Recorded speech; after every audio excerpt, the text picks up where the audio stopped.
Fire broke out this morning at a storage facility off of Southport Avenue on the city's west side. The fire destroyed at least 6 storage units and everything in them. Now, firefighters quickly got control of this blaze, but it was a tough one to put completely out. Tonight, our Madeline Dart tells us what else crews had to battle at that location. It is tonight's top story. Maddie? Well, Joe McKenzie, it certainly is a hot day today, and now imagine wearing heavy gear while facing those scorching flames. Fortunately, the intense heat didn't stop these firefighters from quickly extinguishing a rapid-moving fire.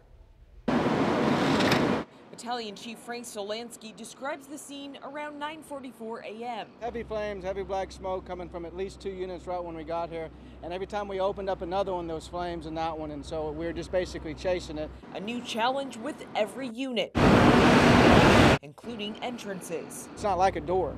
So we're using heavy saws. And Solansky says storage units aren't easy to break through, so firefighters had to bring in the heavy tools to battle the flames. Forcible entry. It's going to wear everybody down real quick. Solansky adding 9 different trucks and EMS units were called to the scene, preventing firefighters from becoming overworked and dehydrated. We try to keep them hydrated, and it's rotation. Cynthia Mims was walking past the storage units when the flames began. The first thought in her mind, the owners now dealing with the potential loss of irreplaceable belongings. We're just sending out prayers to if anybody was hurt, for the property that was damaged, for the owners.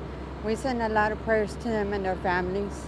Officials say fortunately, no one was hurt while battling the flames. Things and material things could always be replaced, but a person can't. Battalion Chief Solansky says an investigator is still working to figure out the cause, but he speculates a number of factors could have sparked the fire. It's usually caused from inappropriate storage. And then, of course, maybe the heat had something to do with it, the kind of heat we're having right now. Everyone did a good job. It could have been a lot worse. And Solansky estimates 6 units are a total loss and others were damaged by heavy smoke. Joe McKenzie.